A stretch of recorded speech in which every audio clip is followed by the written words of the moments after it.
The size is just darn near perfect. I wouldn't put it in either EDC or EDC Plus. It's one of those sort of fence sitters in my way of thinking. But it's a beautiful, beautiful fence sitter in that regard, so I love it.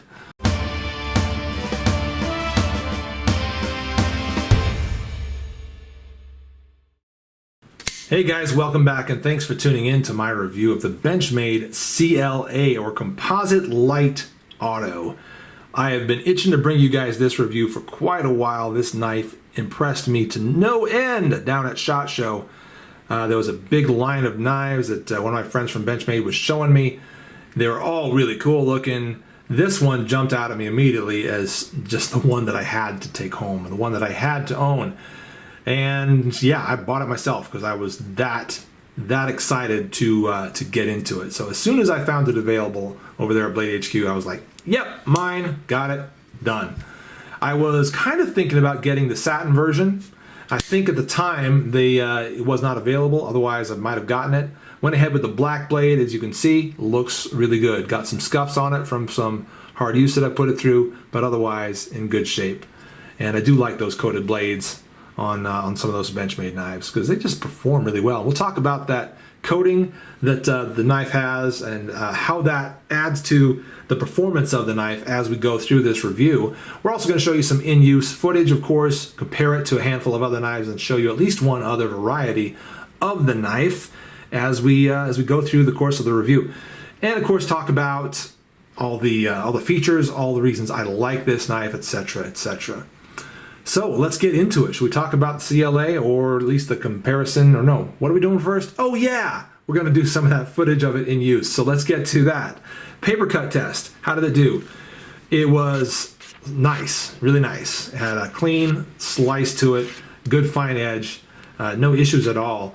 I love to try that paper test on my knives to determine, how good that edge is, because you can feel it, you can grab it with your finger like that, and it seems like it's really nice and sharp. And at the moment, this is actually, extraordinarily sharp. It is factory sharp again, at least as good as it was from the factory, possibly better actually. I'll touch on that real fast. Sometimes Benchmade knives are not as razor sharp as I prefer them to be. Don't know why that is. Otherwise, they're very good. They've got a nice working edge on them, but they can almost always be improved upon. But the edge that I restored it to, good paper slicer, and so that was really good to know. 154 cm is the steel on it, and that takes a really fine, really great edge. So, no surprises about the performance there. Moving on to some cardboard cutting. This, like I said, I talked about the coating before. This is one of the reasons I love that coating on Benchmade blades.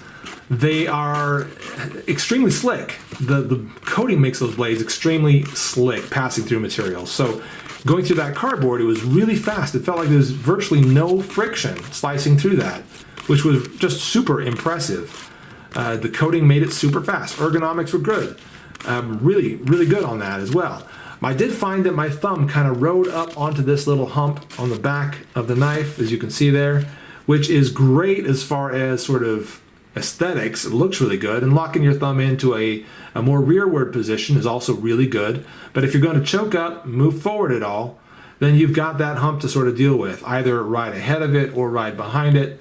You could say that that's a downside, maybe a ding that you'd give this knife, but given the aesthetics that brings to it, I don't mind it too much. I just like it overall. But moving on to some wood carving, we need to talk about that as well. And excuse me as I reach down for some notes. But the carving that it did also was really good. There were some ergonomic issues with the spine for this type of work because of the way that I grasped that handle and dug into that wood. You could definitely see some indentations in the web of my hand afterwards from the jimping, which is on top of the blade, or on top of the spine of the handle actually. So you definitely saw a little bit of that going on. That's kind of to be expected from that type of cutting, regardless of how long or how much of it you do. So again, I guess if you're going to do it for a great long period of time, then I guess it does matter how much more you do. But the point is, in that grip, that's just kind of one of the things you can expect. Other than that, it was a pretty good slicer and carver. I felt like I had great control over the handle. It wasn't short. It didn't leave anything to be desired. Felt like I had good control, like I said, and so that's a very good thing. Thin enough to feel great in pocket, yet gives you a nice grip on it. You know, it's a slick G10, but again, I don't mind that at all, given what it is. And I found that the centering was actually still really good after all that work. So that was one thing I was a little bit concerned about, because when I got it new, I felt like the centering was dead perfect, and it still looks that way to me now. And so doing all that work with it, I'm like, well, is it going to get off center a little bit? Nope, sure didn't. Still as perfect as could be, and that's a relief. So there it is. That's some of the work that I did with the Benchmade CLA. I'll toss those notes on the floor now. And before we get into some comparisons and show you other varieties of the knife, let's get through some specs real quick. Overall length, 7.85. Blade length is 3.4 on it.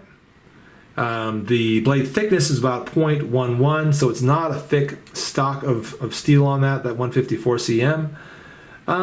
It is a drop point style, as you can tell, with a nice little swedge going on up there, lightening it up and helping it penetrate a little nicer. Weight is 3.47 ounces, so 3.5 is good weight. The size is just darn near perfect. I wouldn't put it in either EDC or EDC Plus. It's one of those sort of fence sitters in my way of thinking. But it's a beautiful, beautiful fence sitter in that regard, so I love it. The pocket clip is tip up, as you can tell. It is not reversible to tip down, but it is reversible for right or left hand carry, and it has that deep carry pocket clip that Benchmade has been putting on a lot of their knives lately.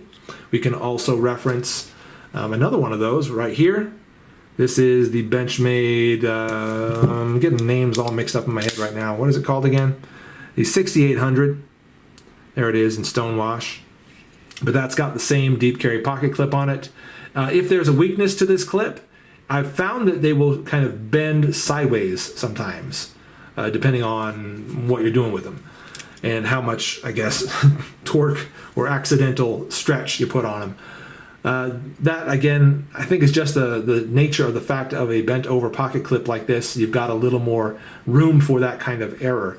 But overall, they do just fine, and Benchmade is famous for the fact that if you mess up or destroy one of their pocket clips, you can just, send in for a new one. Email them, say, hey, I got this knife, I need a new pocket clip for it. And they'll send it out. That's it. So that's a great thing. It's interesting, though, that this has got 3 holes, and that only takes up 2. So probably you could put any other type of Benchmade pocket clip on there, and that hole would just, it would take a 3-hole pocket clip, or 3-screw pocket clip, or a 2-screw pocket clip like this one. It appears to be omni pocket clip in that sense.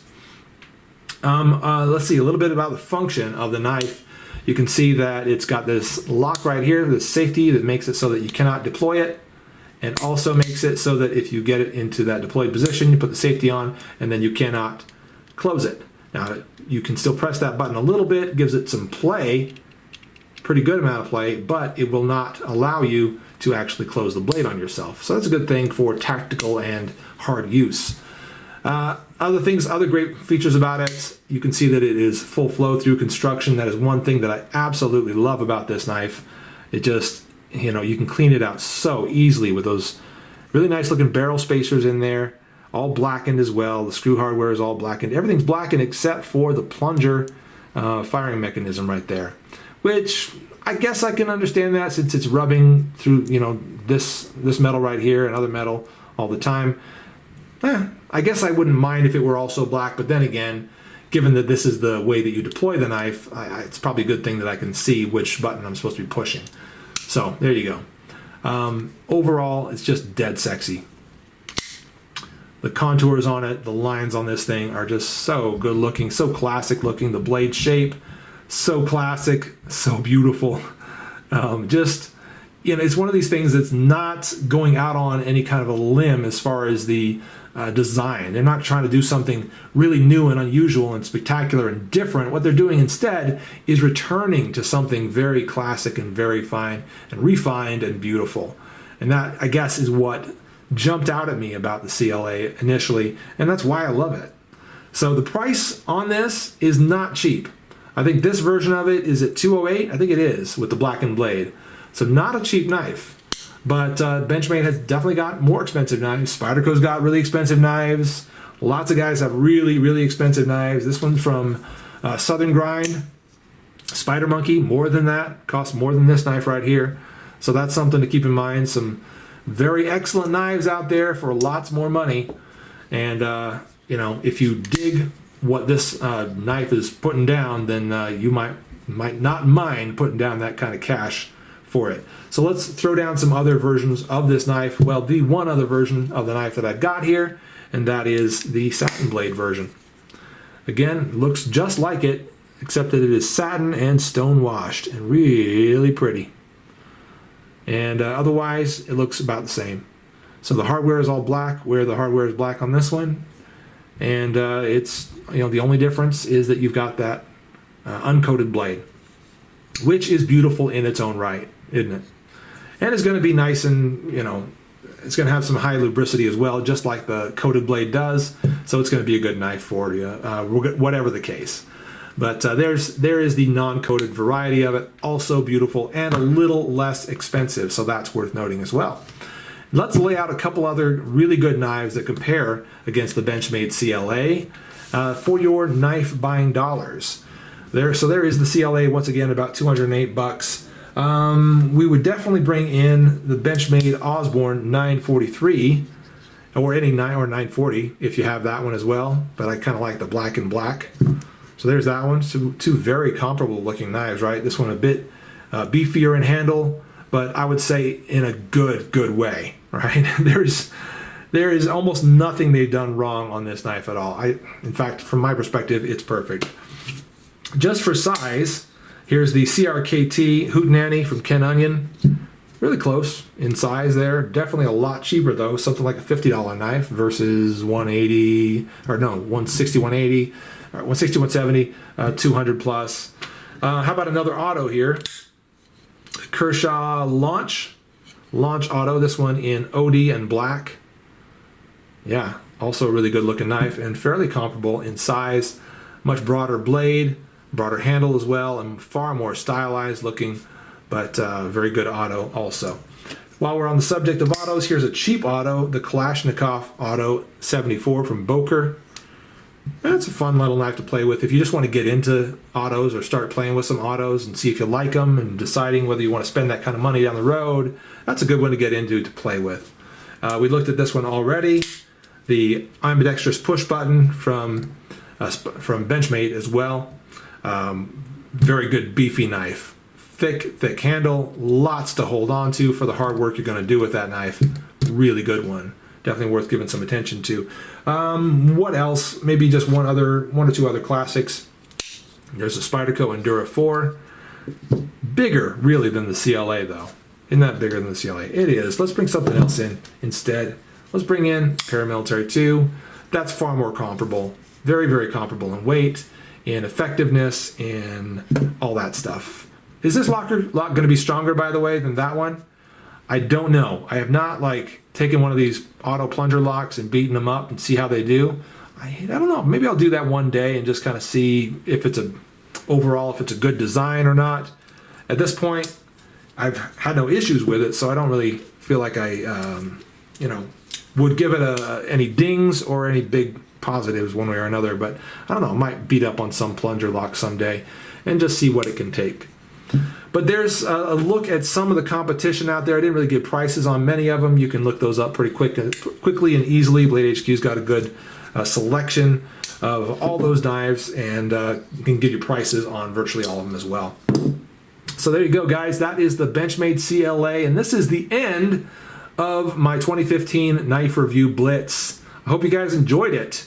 And of course, as I said before, there's a $25 gift card in it for one of you guys. Commenter or lucky commenter on any of these 4 videos will win a $25 gift card to Blade HQ, all ages, and if it's in your country or if Blade HQ ships to your country, then go ahead and make sure that you let me know that you're eligible. So this will all be done within 24 hours of the release of the first Knife Blitz video. So if you didn't show up for these videos on the day they were released. Sorry. But that was the point. That was the whole point for all my guys that come back day in, day out, every single week to check out my videos and watch them on the day they're released. This Blitz is for you. Thank you for being there. Thank you for the support you give me. I really, really appreciate it.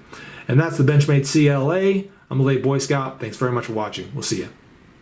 So you can see some variances, probably from batch to batch, in their gunmetal gray color. That's interesting. I don't know that that's a downside of any sort, but kind of something worth pointing out, I guess.